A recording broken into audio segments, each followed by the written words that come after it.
berjalan dengan lancar. Dan tak lupa pula salawat dan salam kita aturkan kepada junjungan kita Nabi besar Muhammad SAW. Semoga kita semua mendapatkan syafaatnya di yaumil kiamat nanti. Amin. Baiklah, saya tidak memperpanjang mukadimah. Hari ini kita akan menyaksikan calon dari guru penggerak kita, yaitu Ibu Linawati dari angkatan 9. Beliau ingin membawakan presentase budaya positif ya kepada Ibu Linawati. Kami persilakan untuk melaksanakan presentasinya. Terima kasih, Bu. Assalamualaikum warahmatullahi wabarakatuh. Waalaikumsalam warahmatullahi wabarakatuh. Yang saya hormati Bapak Kepala Sekolah SD 165, yang saya hormati Bapak Ibu Majelis Guru beserta tenaga kependidikan di SD Negeri 165.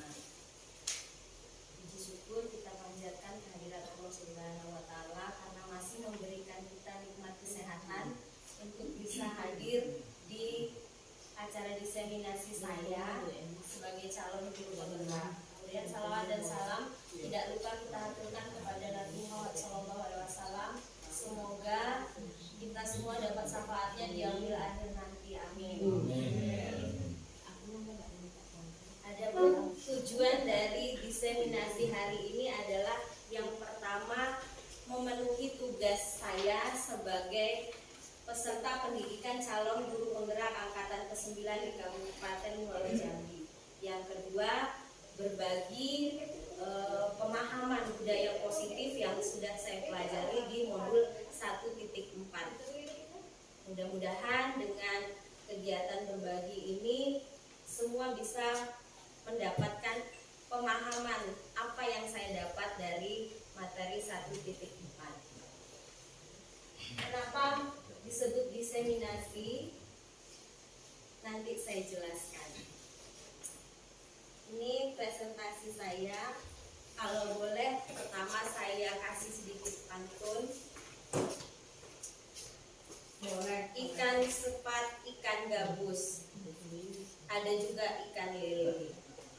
Tidak perlu panjang-panjang ya Bapak Ibu. Lebih cepat lebih bagus dan tidak perlu bertele-tele. Yang cara diseminasi saya hari ini, saya mulai sekarang. Diseminasi budaya positif. Tapi sebelum itu saya ingin Bapak Ibu melihat ke slide presentasi saya. Nanti Bapak Ibu sebutkan warna latar dari presentasi saya.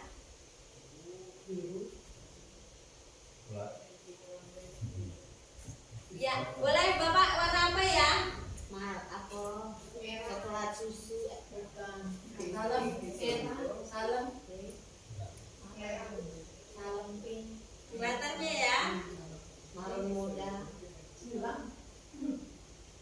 Agak merah, biru, kuning.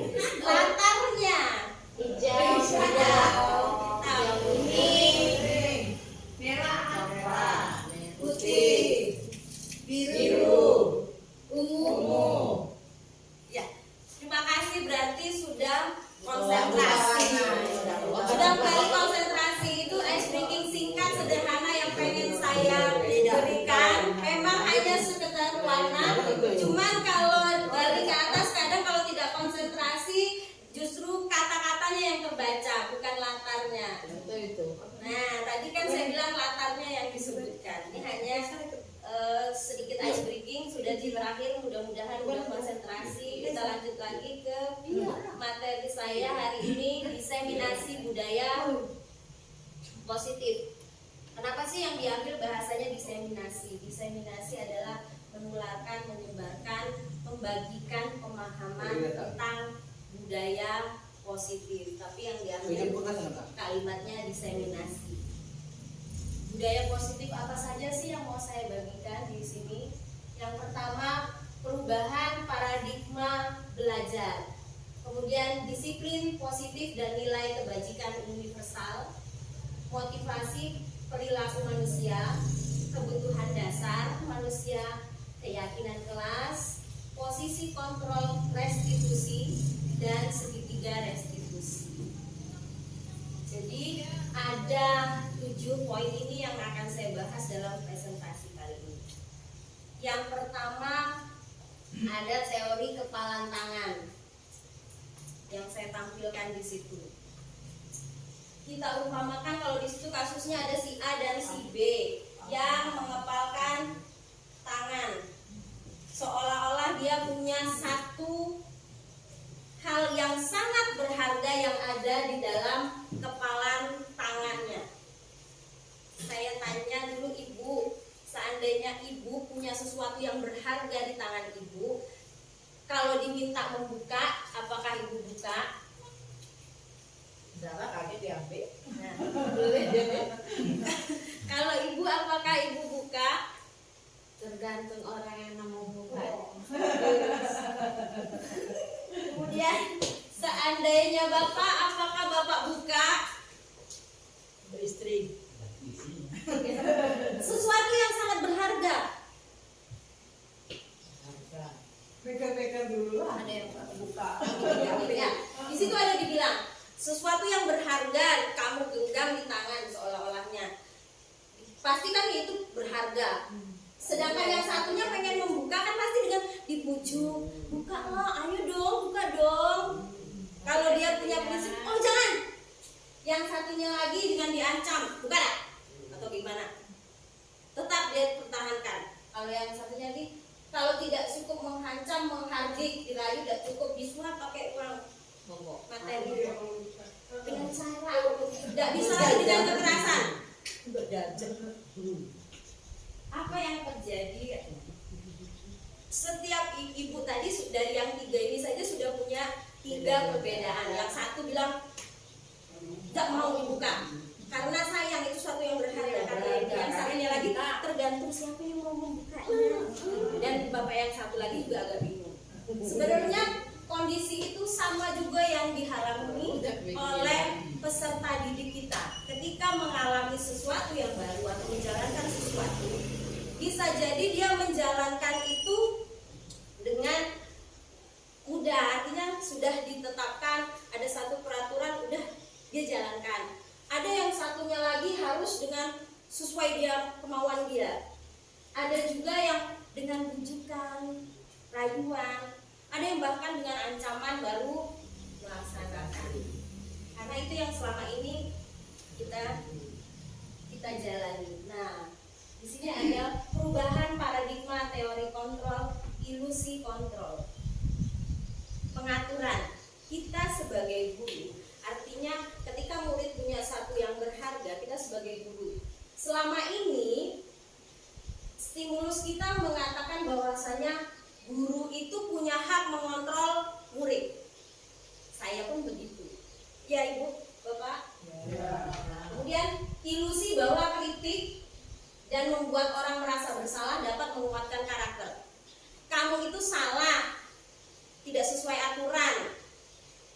Harapan kita berarti dia harus mengikuti aturan di kemudian hari. Kemudian ilusi bahwa semua penguatan positif, efektif dan bermanfaat.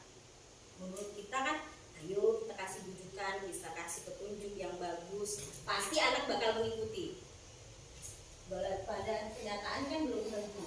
Ilusi bahwa orang dewasa memiliki hak untuk memaksa, karena murid itu statusnya di bawah kita, berarti kita sebagai orang dewasa punya hak untuk memaksa mereka menurutin apa yang kita anggap benar sesuai keyakinan kita. Selanjutnya, dari ilusi tadi, dari gambaran selama ini yang kita pahami, ada perubahan paradigma stimulus respon menjadi teori kontrol. Yang kita pahami tadi adalah stimulus respon atau tanggapan otak kita.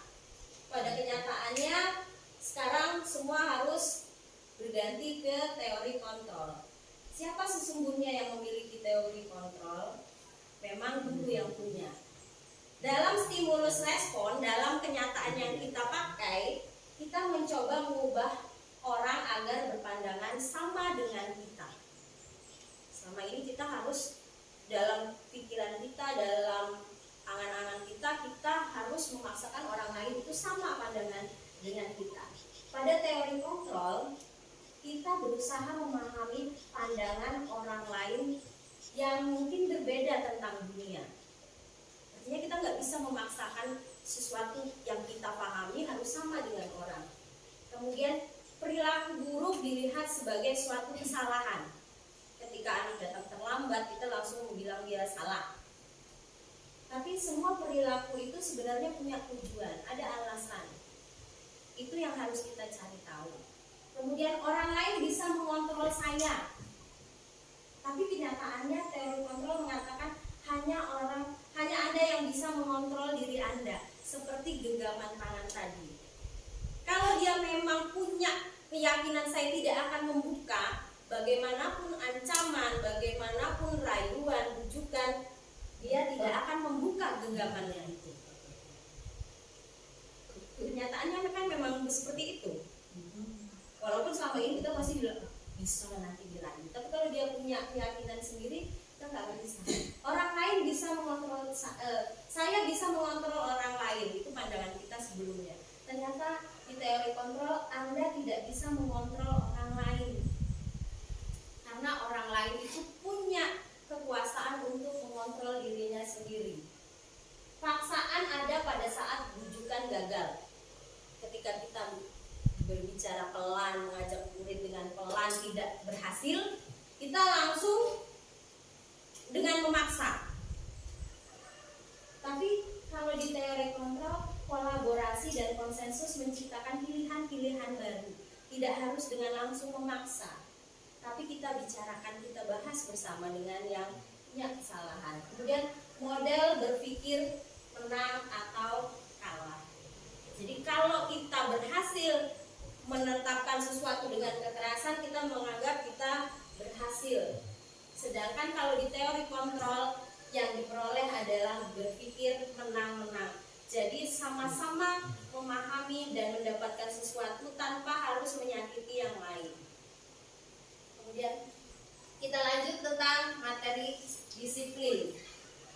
Disiplin berasal dari bahasa Latin yang disiplina, yang artinya belajar. Makna kata dari berkonotasi dengan maksudnya disiplin di sini disiplin tentang murid-murid kalau menurut Socrates dan Plato. Disiplin membuat orang menggali potensinya menuju tujuan apa yang dia hargai. Kemudian dalam budaya kita, kenyataannya makna disiplin telah berubah menjadi sesuatu yang dianggap ada orang lain untuk mendapatkan kepatuhan. Kecenderungan umumnya adalah menghubungkan kata disiplin dengan ketidaknyamanan, bukan dengan apa yang kita hargai atau mencapai satu tujuan yang mulia. Karena disiplin cenderung untuk memaksa. Harus. Ya. Kenyataannya disiplin positif adalah upaya penerapan disiplin pada peserta didik tanpa adanya ancaman dan hukuman. Kemudian peserta didik memiliki kesadaran tinggi dalam melakukan suatu budaya positif berdasarkan motivasi internalnya, bukan karena akibat dari pengen pujian atau karena takut hukuman. Disiplin lebih ke arah diri yang dapat mengontrol dirinya dalam melakukan segala tindakan. Itu harapan dari penyebaran disiplin positif. Kemudian apa sih dari disiplin positif yang berlanjutnya? Ada nilai-nilai kebijakan universal. Nilai-nilai kebijakan universal itu maksudnya adalah sifat positif manusia yang merupakan tujuan mulia yang ingin dicapai oleh setiap individu. Nilai positif itu tidak terhalangi oleh agama, tidak terhalangi oleh suku. Artinya semua agama menganggap nilai itu bagus, nilai itu positif. Kemudian semua suku pasti menganggap nilai itu positif. Contohnya seperti mandiri. Kalau sekarang kan untuk siswanya diarahkan kepada nilai-nilai kebajikan sesuai dengan profil pelajar Pancasila. Beriman bertakwa kepada Tuhan Yang Maha Esa. Kenapa diambil dua kali beriman dan bertakwa? Itu tadi kembali untuk tidak hanya mengkhususkan satu agama saja, tapi untuk semua agama. Mandiri pasti semua agama menganggap itu baik, semua suku menganggap baik. Bernalar kritis juga begitu. Kemudian disiplin pun masuk, semua agama menganggapnya itu baik. Makanya nilai-nilai kebijakan universal yang ditanamkan di sini. Tadi katanya setiap orang pasti melakukan sesuatu ada alasannya. Teori motivasi perilaku manusia terbagi menjadi 3. Mau dia mentaati peraturan atau mau dia menjadi baik, adalah yang satu menghindari ketidaknyamanan atau hukuman. Dia datang pagi, berarti berharap tidak dihukum. Tapi itu motivasinya eksternal, karena orang lain yang dia takutin. Kalau menghukum kan pasti orang lain yang menghukum. Yang kedua, dia melakukan sesuatu untuk mendapatkan imbalan dari orang lain atau satu institusi. Nanti kalau aku rajin, datang, disiplin, tepat waktu, di akhir kegiatan bakal dapat hadiah, reward apa karena prestasi ini. Jadi itu juga termasuk motivasi eksternal. Yang ketiga adalah motivasi untuk menghargai dirinya sendiri, karena dia sadar akan menjadi apa dia selanjutnya dengan melakukan itu. Motivasi inilah motivasi internal. Tujuan dari budaya positif adalah memunculkan motivasi internal yang memang hadir dari dalam diri siswa atau murid sendiri. Nah, motivasi perilaku manusia yang internal adalah untuk menjadi orang yang mereka inginkan dan menghargai nilai-nilai yang mereka percaya. Caranya bagaimana? Dengan menghindari hukuman dan pemberian penghargaan yang berlebihan untuk meminimalisir motivasi eksternal. Karena kita pengen memang itu dari dirinya sendiri muncul. Kalau perilaku pemberian hukuman atau hadiah yang berlebihan, justru takutnya motivasinya kembali menjadi motivasi eksternal. Lanjut ke materi kebutuhan dasar manusia. Ada 5 kebutuhan dasar manusia.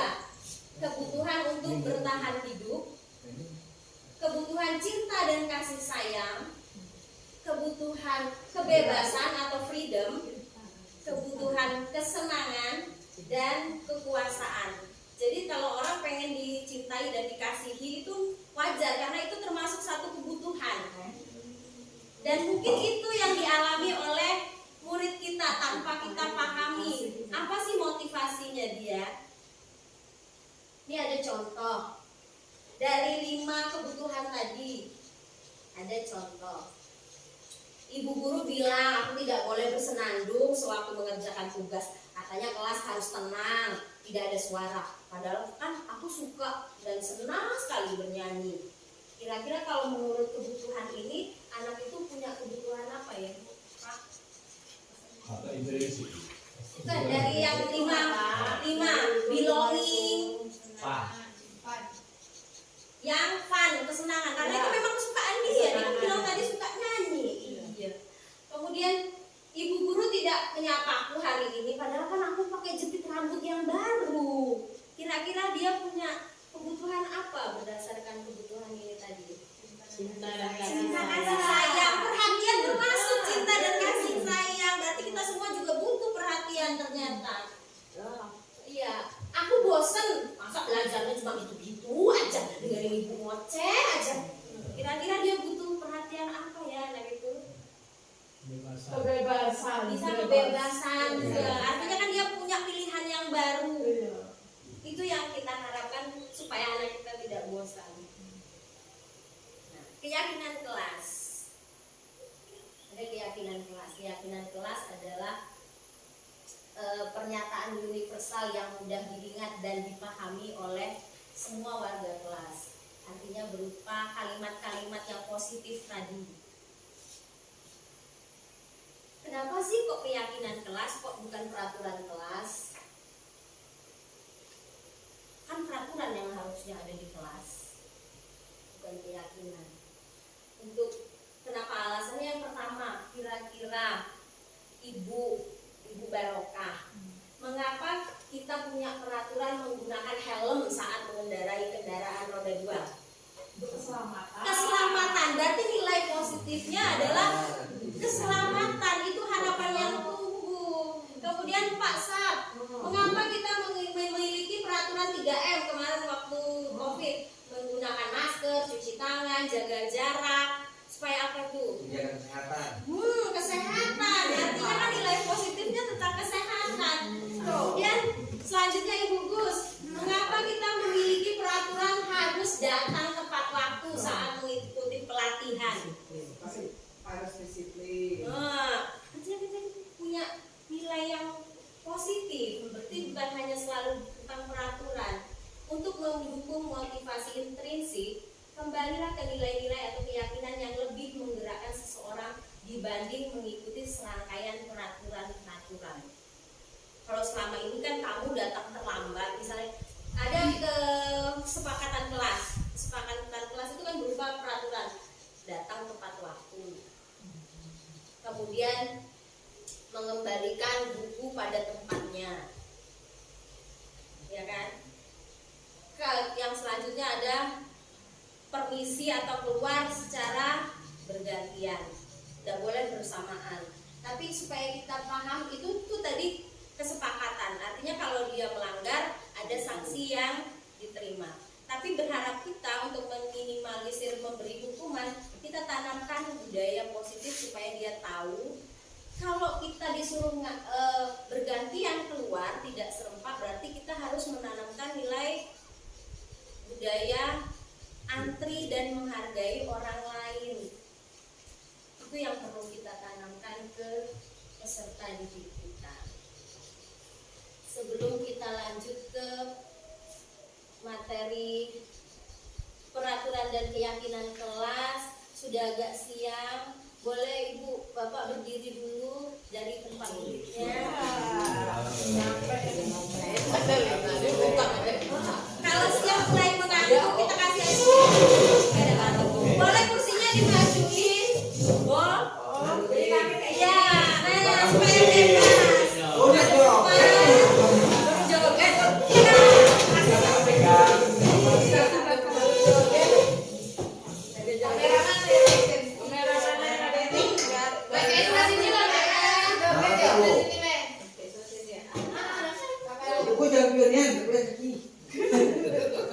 Jangan gitulah Nek. Ejek dia dulu. Awas kalau kaki orang tulisnya kurang dulu. Jadi orang tak jadi terus. Namunnya Bu. Ada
Lagi.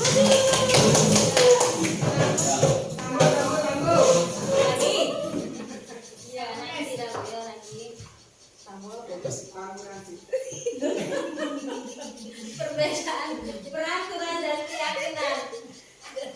Kalau dalam peraturan yang tertulis adalah selalu kembalikan buku ke tempatnya. Tapi kalau diubah jadi keyakinan kelas, budaya positifnya, jadi mengembalikan buku ke tempatnya itu adalah satu bentuk tanggung jawab. Dilarang mengganggu orang lain. Berarti kalau keyakinan kelas itu tidak menggunakan kata jangan atau tidak. Artinya bukan jadi peraturan lagi. Jadi itu masuk untuk menghormati orang lain. Hadir di sekolah 15 menit sebelum pelajaran dimulai. Menghormati orang lain atau berkomitmen. Kenapa? Kalau dia terlambat masuk ke kelas, pasti kan otomatis temannya terganggu ketika dapat pelajaran. Berarti dia sudah melanggar menghormati orang lain. Dilarang melakukan kekerasan. Itu kalau dalam keyakinan kelasnya adalah keselamatan dan menghormati orang lain. Artinya dia tidak boleh melakukan kekerasan, berkelahi misalnya dengan teman-temannya. Kemudian dilarang menggunakan narkoba. Mudah-mudahan kalau di SD tidak ya Bapak Ibu. Ini tentang kesehatan. Kemudian bergantian atau menunggu giliran adalah keyakinan kelas supaya bersabar, menghormati orang lain juga supaya budaya antrinya tetap jalan. Menggunakan masker berarti tentang kesehatan dan keselamatan. Jangan berlari di koridor atau dalam kelas. Itu tentang keselamatan dan keamanan. Jadi bisa dibedakan antara peraturan dan keyakinan kelas. Perbedaannya tindakan guru. Kalau disuruh anaknya mencatat 100 kali dalam bukunya, saya tidak akan terlambat ketika dia terlambat karena dia terlambat sekolah jadi dapat hukuman, kamu tulis 100 atau 1000 kali kata, saya tidak akan terlambat lagi. Itu termasuk hukuman. Atau lari mengelilingi lapangan basket 2 kali karena terlambat hadir di sekolah. Kalau dia tidak dalam pelajaran olahraga, tidak ada hubungan dengan olahraga, lari mengelilingi lapangan juga termasuk hukuman. Murid diminta untuk push up 15 kali karena tidak pakai masker, itu termasuk hukuman. Kemudian mengganti kertas teman atau tugas teman yang telah dicoret atau disobek, itu konsekuensi. Artinya sesuatu yang memang dia harus pertanggungjawabkan. Membersihkan tumpahan air di meja tulis karena tersenggol pada saat belajar juga termasuk konsekuensi, bukan hukuman.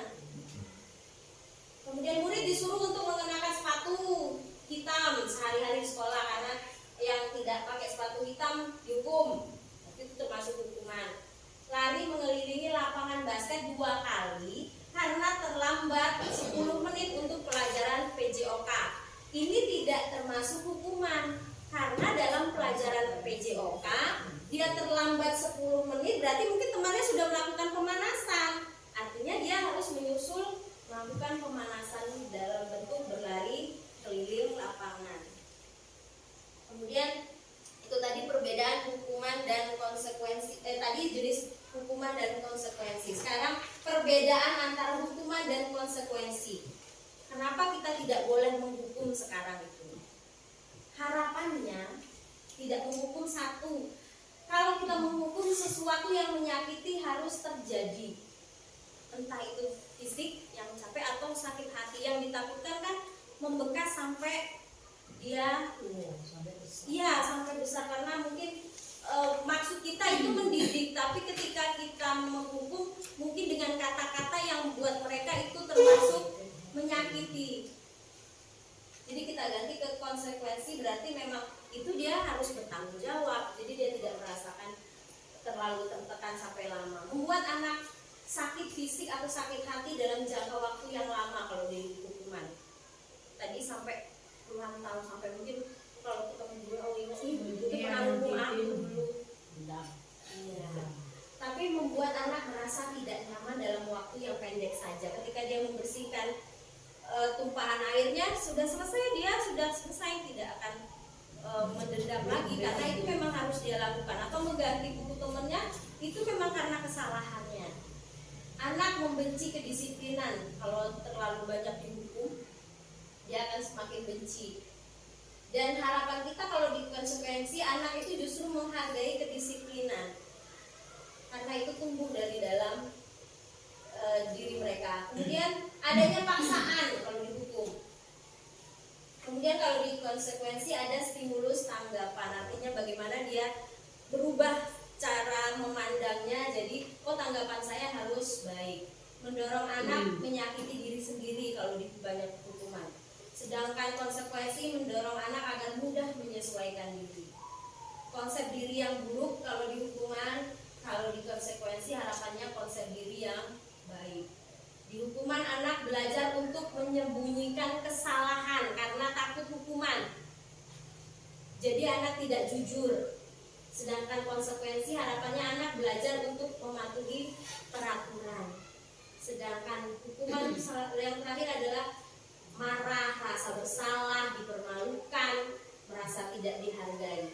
Sedangkan konsekuensinya kehilangan hak, dibuat tidak nyaman, itu hanya waktu yang sementara. Cara untuk melakukan atau membuat keyakinan kelas adalah bersama-sama dengan siswa.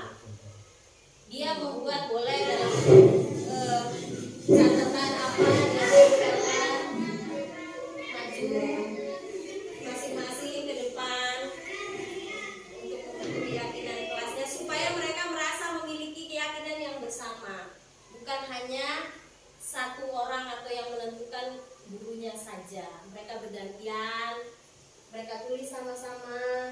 Maksudnya yang punya mereka mungkin masing-masing berbeda. Dari kesepakatan kelas kita tulis, baru dirubah jadi keyakinan kelas. Pergantiannya dari kesepakatan jadi keyakinan kelas. Kemudian yang selanjutnya adalah posisi kontrol restitusi. Sebagai seorang guru, ada 5 posisi kontrol yang dimiliki. Yang pertama sebagai penghukum, sebagai teman, pembuat merasa bersalah, pemantau, dan posisi yang terakhir adalah manajer. Kalau di posisi penghukum, seorang penghukum bisa menggunakan hukuman fisik maupun verbal. Kita mengatakan sesuatu yang menyakiti itu sudah termasuk penghukum. Guru akan menerapkan kata-kata seperti ini, salah satunya: patuhi aturan saya, awas kalau melanggar. Itu sudah termasuk posisi kita sebagai penghukum. Kamu selalu saja salah, itu termasuk penghukum. Selalu, pasti kamu yang paling terakhir, itu kita memposisikan diri kita sebagai penghukum.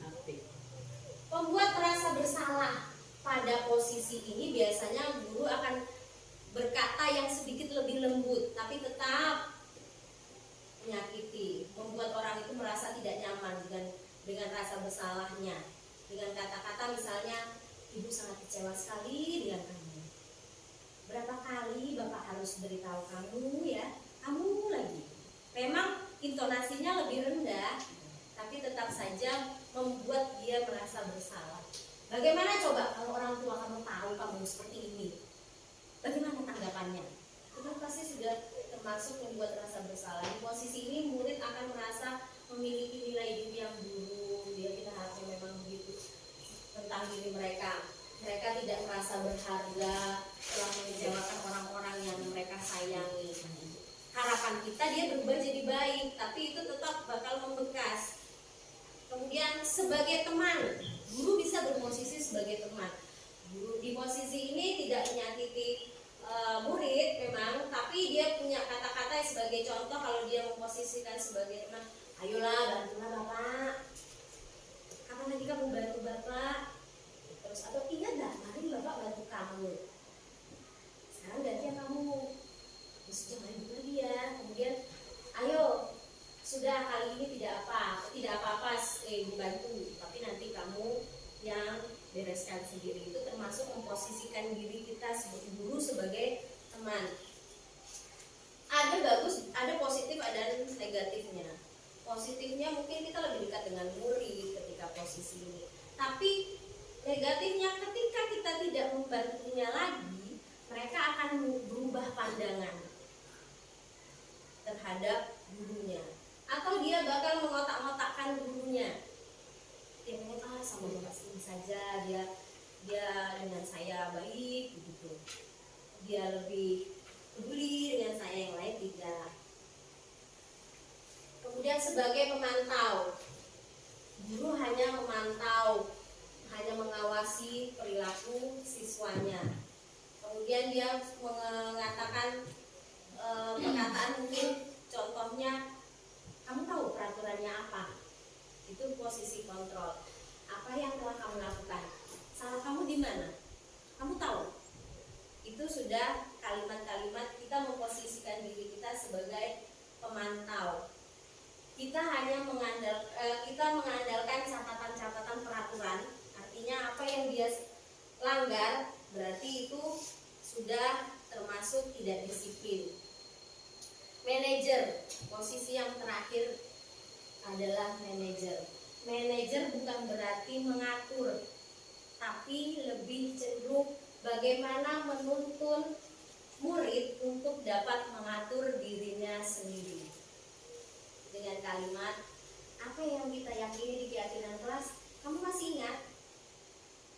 Kemudian, kira-kira keyakinan kelas apa yang kamu langgar? Itu termasuk di posisi manajer. Posisi yang paling baik, yang paling tinggi adalah manajer. Ketika guru memposisikan dirinya sebagai manajer, dia berusaha lebih bijak. Tapi ketika dia menjalani posisi manajer, bukan berarti tidak bisa berubah ke posisi yang lain. Kadang-kadang kan kita bisa jadi pemantau dulu. Apa sih yang dia lakukan? Kita tanya dulu. Bukan berarti kita selalu menjadi posisi manajer. Tapi kesalahan saya pun selama ini, saya mungkin hanya memposisikan diri sebagai penghukum tanpa mencari solusi yang pas. Posisi kontrol seorang guru yang paling tinggi adalah manajer. Guru berbuat sesuatu bersama dengan murid, mempersilahkan murid mempertanggungjawabkan perilakunya, mendukung murid agar dapat menemukan solusi permasalahannya sendiri. Posisi manajer dapat membantu murid bertanggung jawab atas dirinya sendiri. Kemudian materi yang selanjutnya adalah segitiga restitusi. Bagian yang terakhir dari budaya positif melanjutkan dari 5 posisi kontrol seorang guru adalah segitiga restitusi. Segitiga restitusi adalah proses menciptakan kondisi bagi peserta didik untuk memperbaiki kesalahan mereka sehingga mereka bisa kembali pada kelompok mereka dengan karakter baik yang lebih kuat. Ada 3 tahapan dalam segitiga restitusi. Yang pertama, menstabilkan identitas. Ketika ada siswa yang bermasalah, kita panggil, kita tanyakan dulu apa sih permasalahannya. Dengan mungkin yang di awal menstabilkan dulu, tidak perlu langsung ngegas. Setiap orang pasti pernah melakukan kesalahan, bukan saja kamu yang pernah melakukan kesalahan. Kita tanyakan, jadi kira-kira bagaimana perasaan kamu? Kemudian validasi kebutuhan. Kamu tentunya punya alasan kenapa kamu melakukan itu. Itu sudah masuk ke tahap validasi kebutuhan. Kemudian adakah cara yang lebih efektif untuk mendapatkan apa yang kamu butuhkan selain dengan kesalahan yang kamu lakukan. Yang terakhir, menanyakan keyakinan. Ini adalah harapannya menemukan solusi di tahap yang ini. Nilai apa yang telah kita sepakati di kelas dan apa yang kamu langgar. Jadi bagaimana kamu mempertanggungjawabkannya? Itu termasuk di tahapan menanyakan keyakinan, tahap yang terakhir. Contoh penerapan segitiga restitusi adalah sebagai berikut.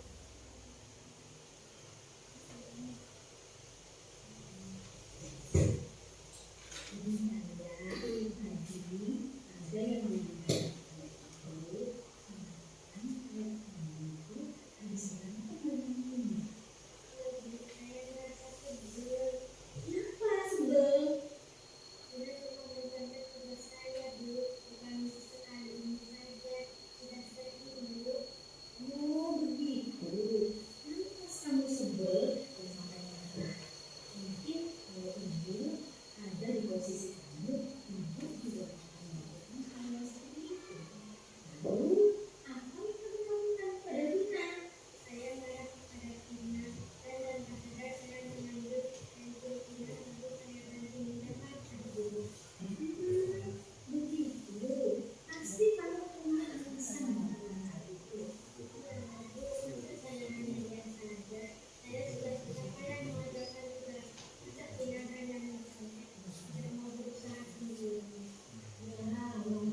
segitiga restitusi.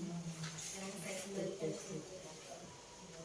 Terima kasih kepada Ibu Nawati yang sudah menyampaikan imunisasi budaya positif hari ini. Mungkin dari rekan-rekan guru sekalian ada yang ingin menanggapi atau ada yang ingin bertanya dari materi yang sudah dijelaskan oleh Ibu Nawati. Silakan. Ini Bu Lina. Iya, Bu. Assalamualaikum warahmatullahi Waalaikumsalam wabarakatuh. warahmatullahi wabarakatuh. Ini saya ingin tanya, berarti posisi kita guru SD ini sama dengan guru SMP atau SMA jadi guru BP? Sama. Posisi kita sebagai guru kan kalau di SD tidak punya guru BP, kita wali kelas itu merangkap. Nah, makanya ketika kita punya masalah, sebaiknya kita berada di posisi manajer. Terus ini tadi satu lagi Bu Lina, yang anak yang berbuat kesalahan selalu tidak buat PR itu terus. Ini kan kita kan walaupun wali kelas, Iya. ada rasa seakan-akan kita tidak dihargai. Iya. Alasannya banyak lah, yang capek lah Bu, yang inilah. Jadi bagaimana supaya kita nak lembut? Ibu ini sebenarnya lembut Lina, tapi lantaran terlalu kesal. Jadi tindakan kita kan kalau nak kita kasar, anak tersebut nanti kita dikali orang Iya. tua. Apalagi sekarang ujung-ujungnya ke polisi. Iya. Jadi sikap kita sebagai wali kelas guru SD ini bagaimana sebaiknya? Harapan dari penyebaran budaya positif ini adalah supaya kita sama-sama merubah diri, belajar sama-sama belajar bagaimana menerapkan diri dari 5 posisi kontrol tadi ke posisi yang lebih baik, ke manajer. Caranya kita lakukan restitusi tadi, kita panggil, jangan di depan semua teman. Mungkin di depan teman mungkin dia lebih banyak alasan untuk menutupi satu kesalahan. Kita coba bicarakan. Restitusi tidak hanya sekali, boleh dilakukan berulang kali. Tapi sebenarnya kita memang punya tugas lain, tapi memang di akhir pelajaran, tidak dalam pelajaran ketika melakukan segitiga restitusi tadi di luar jam tadi, supaya kita lebih fokus. Mungkin dia juga lebih fokus ketika bersama dengan wali kelasnya saja.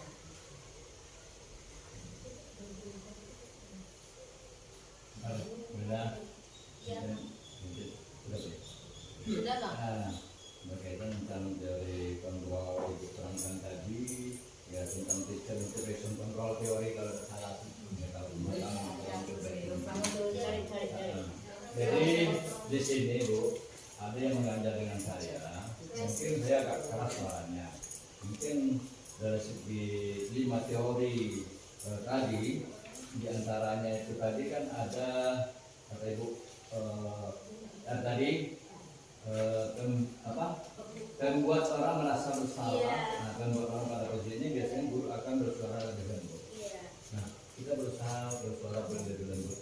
Sementara kalau artinya anak itu bersuara lebih lembut itu berarti bagaimana kalau anak itu di belakang tidak Iya. terdengar dengan dia, bahkan keras pun dan ikuti apa aja lembut. Nah, Iya. itu Kalau jelaskan membuat orang merasa bersalah, mungkin secara bahasanya lebih lembut dalam artian tidak menggunakan kata-kata yang kasar, tapi tetap menjurusnya supaya dia tahu kamu itu salah.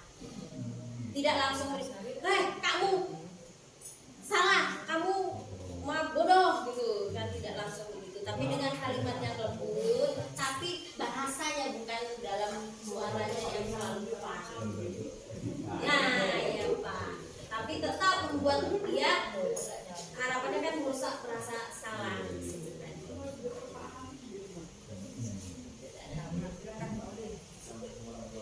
Waalaikumsalam warahmatullahi wabarakatuh. Ini menarik ya dari paparan Ibu Lina ini, dimana ini emang langsung ke praktek yang sudah dilakukan, dimana pengalaman juga sudah melakukan beberapa kali segitiga restitusi ini, ya kita validasi kebutuhannya, apa penyebabnya, ya dari siswa, dan sudah kita tanamkan juga keyakinan kelas itu dia Pak. Tapi ada juga anak yang tetap melakukan kegiatan ataupun perilaku tersebut. Itu bagaimana cara mengatasinya lagi? Apakah ada solusi lain? Ya.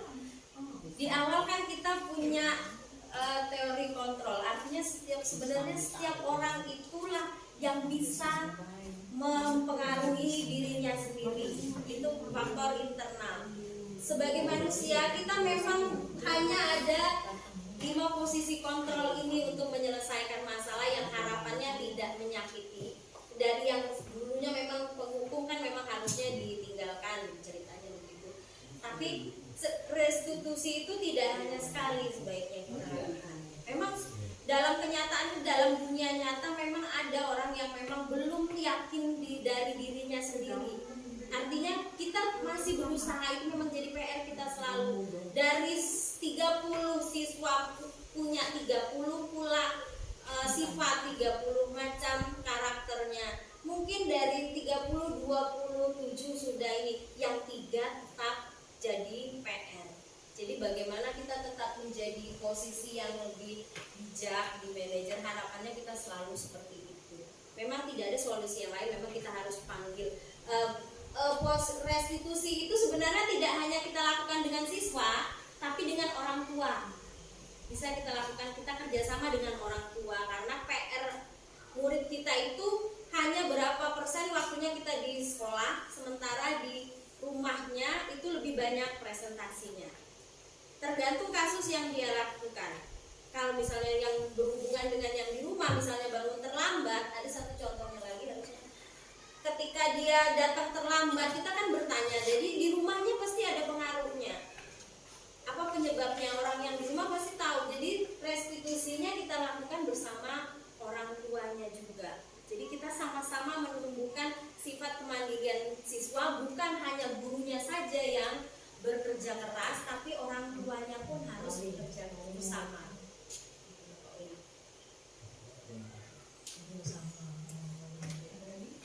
Satu ini lah.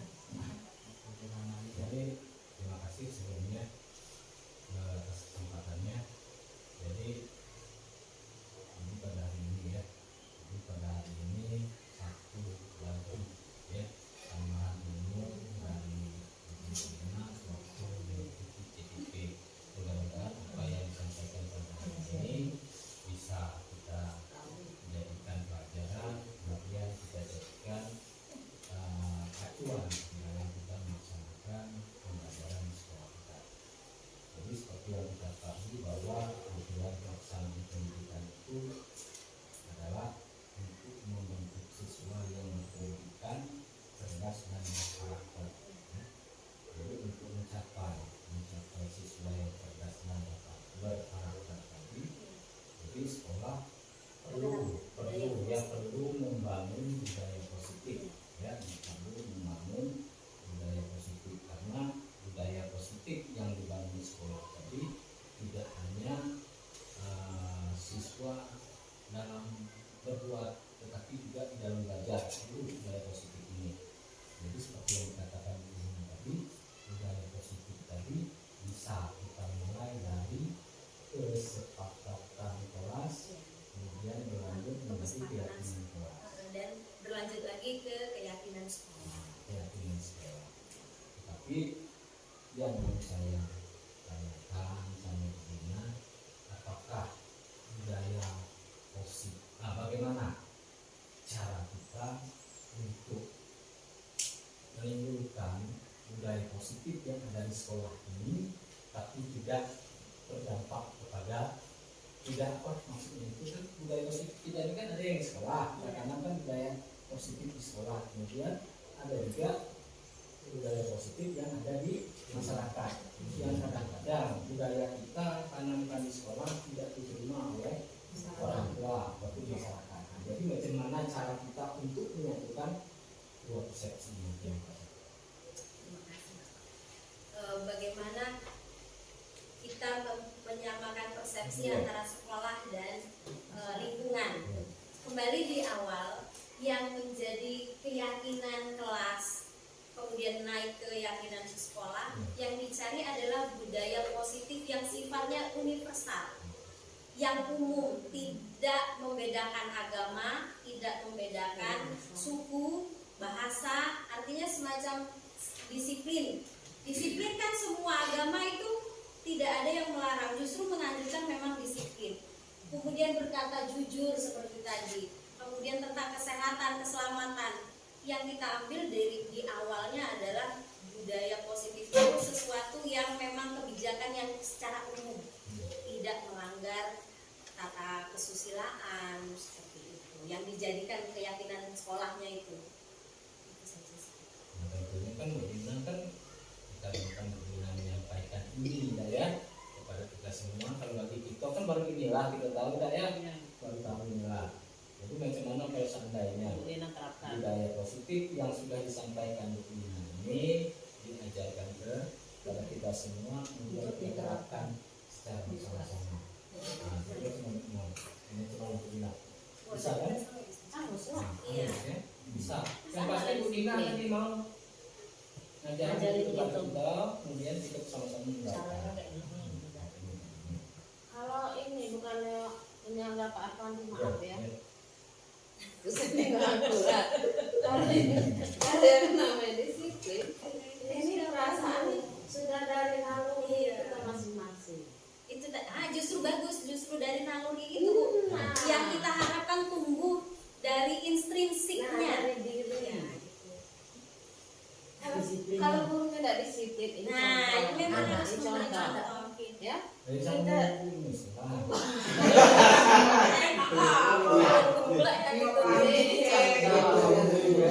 contoh. Kita sendiri malas buat tugas yang disuruh, setidaknya ADM malas. Kita sendiri malas. Kita panik ngatur orang, panik ngatur anak. Anak disuruh disiplin 15 menit masuk kelas. Kita sendiri sebagai guru setengah jam baru masuk kelas. Bagaimana cara menerapkan? Memang cara menerapkannya memang pertama kan iya. Ya, penerapan yang paling gampang pertama kan memang kita yang sebagai guru sebagai role modelnya. Contoh utama, contoh pertama yang dia contoh memang kitanya. Kita dulu yang memberi contoh. Sampai kita datang sekolah salam sama guru kan harapan itu sederhana. Tapi harapan kita kan anak kalau sekarang kan sudah mulai hilang budaya salam, apalagi kemarin semenjak ada alasan COVID, jadi budaya salam mulai menghilang. Jadi contoh sederhana kita belajar dari memberi contoh seperti datang salam. Kapan kan siswa dapat juga itu budaya positif tadi, memberi contoh lagi soal ketepatannya waktu. Berarti kita dulu lah. Berarti ya bisa guru dulu. Nah, mulai positif ya berarti baru ke anak. Nah, tapi secara bersama itu bisa. Ya, untuk jadi satu sekolah punya kebudayaan positif yang sama. Terima kasih Bu Lina. Sudah ada lagi? Pas? Siang.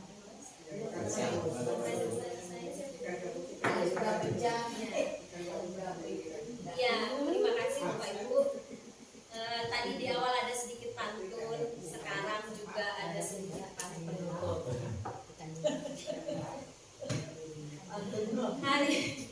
Hari Rabu membeli kerang, ambil masak sedikit buat arisan. Mohon maaf kalau presentasi saya banyak yang kurang dan masih ada yang tidak berkesan.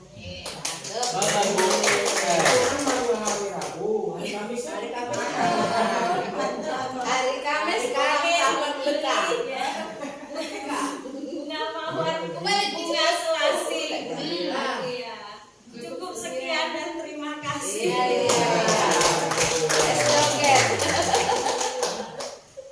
Boleh dibalas pantun Bu Lina? Hari ini hari Rabu, esok hari Kamis. Iya.